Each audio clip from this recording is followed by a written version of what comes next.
कभी कभी हम बहुत परेशान रहते हैं। कुछ समझ नहीं आता है क्या करें। सिर्फ मुसीबत ही नजर आती है। कोई भी हल हमें दिखाई नहीं देता है। लेकिन ऐसा नहीं होता है कि आप अकेले होते हैं। श्री कृष्ण हमेशा आपके साथ होते हैं। पता है वो आपकी जिंदगी में दुख क्यों देते हैं? क्योंकि वो आपको मजबूत बनाना चाहते हैं। वो आपको आगे आने वाली उससे भी बड़ी समस्या से लड़ने का रास्ता दिखाते हैं। बस आपको धैर्य रखना होगा और आपको अपने कर्म करने होंगे। समय की क्या मजाल कि वो एक जगह टिक जाए। जब आपकी खुशी नहीं रुकी तो भला ये दुख कैसे रुकेगा? ये भी चला जाएगा जब आप इसका डटकर मुकाबला करेंगे। कृष्ण हमेशा आपके साथ है, चाहे दुख हो या सुख। किसी के पास पैसे नहीं होते, किसी के अपने उससे दूरी बना लेते हैं। सबका दुख अपने लिए बड़ा होता है। पर इसका हल क्या है? हमें दुख में क्या करना चाहिए? श्री कृष्ण कहते हैं, जो एक क्षण में बदल जाए, एक क्षण में भंग हो जाए, वो प्रेम नहीं लोभ होता है। अहंकार वो छाया है जो आत्मा की रोशनी को अंधा कर देती है। भीतर की चमक को पहचानो और वह छाया भी भाग जाएगी। लगभग हर व्यक्ति अलग अलग वजहों से चिंतित रहता है। अनावश्यक चिंता हमें कमजोर कर सकती है, इसलिए बहुत ही ज्यादा चिंता करने से बचना चाहिए। जब भी समय मिले हमें चिंतन करना चाहिए। चिंता और चिंतन में बहुत फर्क है। चिंता व्यक्ति को कमजोर बनाती है और चिंतन से व्यक्ति का आत्मविश्वास बढ़ता है। चिंता से इतिहास नहीं बदल सकता, लेकिन हमारा वर्तमान जरूर खराब हो सकता है। इसलिए चिंताओं से बचें। यदि आप जीवन की चिंता पर विजय पाना चाहते हैं तो इस पल में जिए, हर सांस में जिए, क्योंकि चिता मुर्दे को जलाती है और चिंता जिंदा को जलाती है। अपने शत्रु में सबसे पहला स्थान चिंता का आता है। आने वाले कल का दो तरीके से आप सामना कर सकते हैं, एक विश्वास के साथ या फिर चिंता के साथ। चिंता करने वाला इंसान पल पल मरता है और पल पल जलता है। चिंता आने वाले दुख को कम नहीं करती है, बल्कि ये आज के सुख को लूट लेती है।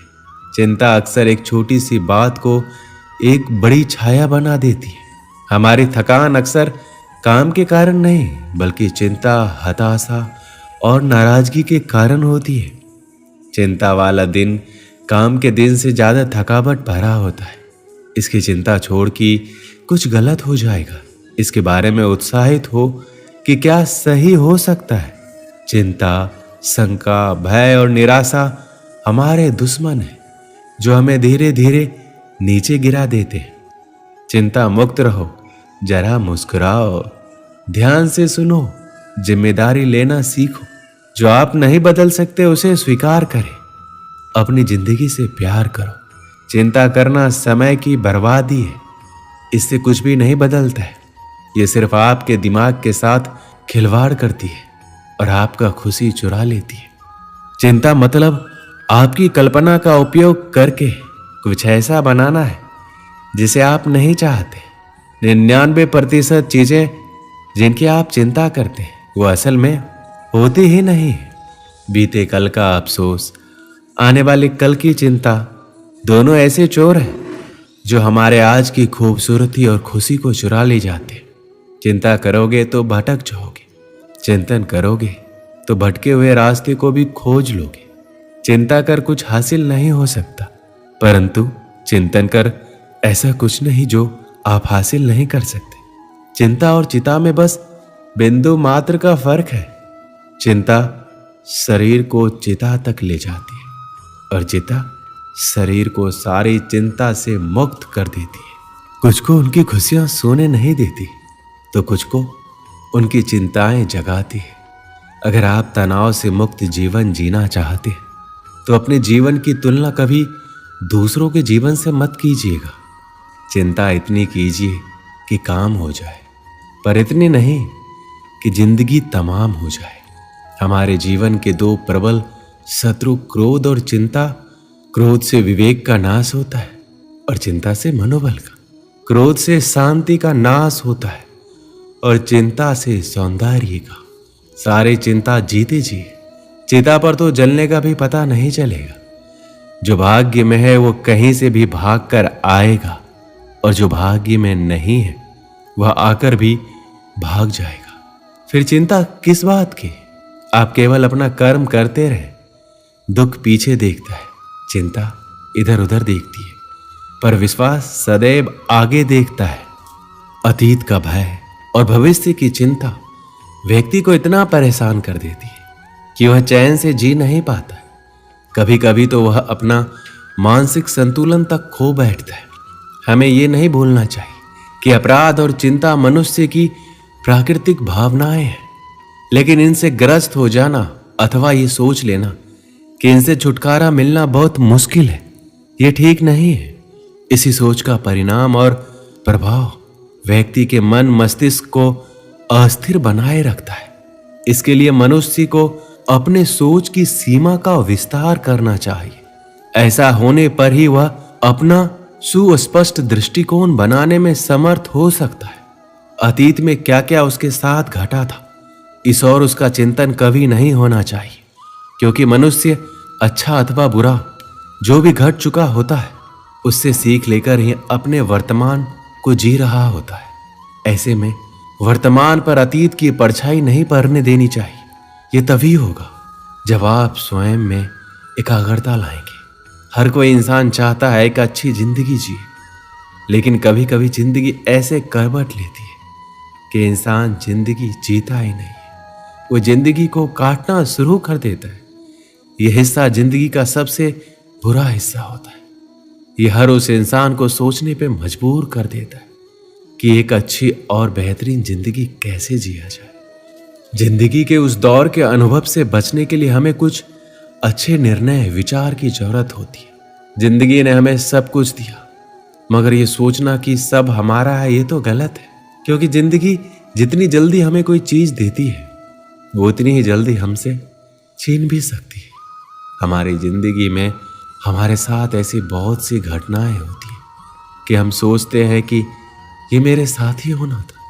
इसलिए किसी भी चीज को ज्यादा व्यक्तिगत ना लें, क्योंकि अगर वो चीज हमें नहीं मिलती है तो हमें दुख होता है। हमें समझना होगा कि हर चीज की कोई सीमा होती है और वो उससे आगे नहीं बढ़ सकती। कभी भी किसी चीज को ज्यादा व्यक्तिगत ना ले और उसको छोड़कर आगे बढ़े। एक समय की बात है, गांव में एक सेठ रहा करते थे। वह अपने गांव के सबसे धनवान व्यक्ति हुआ करते थे। वो हर रोज पूरा दिन खूब मेहनत करते थे और अच्छा कमाते थे। एक दिन उन्होंने अपने मुनीम को बुलाकर अपनी आज तक की कमाई का हिसाब मांगा। मुनीम ने कहा, मैं आपको आपकी अब तक की कमाई का हिसाब करके जल्द ही दे दूंगा। दूसरे ही दिन वो मुनीम सेठ के पास सेठ की आज तक की कमाई का हिसाब लेकर गया। मुनीम ने सेठ को बताया कि जिस तरह से आज खर्च कर रहे हो उस हिसाब से तो आपने इतना कमा लिया है कि अगर आप आज से कमाना छोड़ दें तो फिर भी आपकी 5 पीढ़ियां आराम से अपना जीवन जी सकती है। ऐसा सुनकर सेठ बहुत ही ज्यादा खुश हो गया। उसकी खुशी का ठिकाना नहीं था। अगर हमें भी ऐसा पता चलता है तो हम भी खुश हो जाते, तो फिर यह सेठ क्यों ना हो। अब सेठ अपनी सफलता से बहुत खुश था, लेकिन अब उन्हें अपनी छठी पीढ़ी की चिंता हो रही थी। सेठ सोच रहा था, मेरी छठी पीढ़ी कैसी होगी? अगर मेरी कमाई 5 पीढ़ी तक ही खत्म हो जाएगी तो मेरी आने वाली छठी पीढ़ी का क्या होगा? सेठ सोचते सोचते अपने भविष्य के बारे में इतना सोच लेता है, उसका स्वास्थ्य बिगड़ जाता है। सेठ का स्वास्थ्य अपने भविष्य की पीढ़ी की चिंता करने के कारण बिगड़ता है। वो अपनी भविष्य की पीढ़ी की इतनी चिंता करता है कि वो अपना आज ही जीना भूल जाता है। सेठ का एक दोस्त उनसे मिलने आता है। सेठ की यह हालत देखकर उनसे कहता है, मैं आपको एक उपाय बताता हूँ, अगर आप ऐसा करेंगे तो आप जल्दी ठीक हो जाएंगे। सेठ ने कहा, मैं बहुत सारे दिनों से बीमार हूँ, मुझे आप जल्दी से ठीक होने का उपाय बताइए।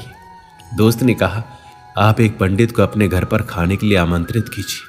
हमारे गांव में जिस बच्चों को आसानी से खाना नहीं मिलता है वैसे बच्चों को खाना खिलाइए, आप जल्दी ही अच्छे हो जाएंगे। सेठ ने अपने दोस्त की बात मान ली और पास में जो पंडित रहते थे उनको घर ले आए। और उन्हें कहा कि आप मेरे घर पर खाना खाने के लिए पधारिए। लेकिन अंदर से पंडित जी की पत्नी की आवाज आई कि आज तो हमें किसी दूसरे ने खाना खाने के लिए आमंत्रित किया है, तो फिर हम आज नहीं आ पाएंगे। सेठ ने कहा कि अच्छा ठीक है, आप क्या कल मेरे घर पे खाना खाने के लिए आ सकते हैं? पंडित जी ने कहा कि मैं कल की चिंता नहीं करता हूं, मैं अपना कल भगवान के हाथ में छोड़ देता हूं। पंडित जी की बात सुनकर सेठ हैरान हो गए।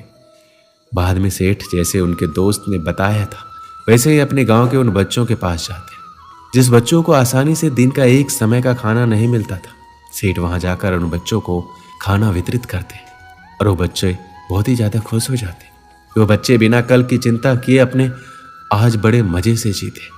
ये देखकर सेठ के समझ में आ जाता है कि कल की चिंता करने से खुद का ही नुकसान होता है। अब वो सेठ भी खुशी खुशी रहने लगा और अपने आज का आनंद लेने लगा और ठीक हो गया। दोस्तों, इस वीडियो में बस इतना ही। मिलते हैं अगले वीडियो में। अपना ख्याल रखिएगा।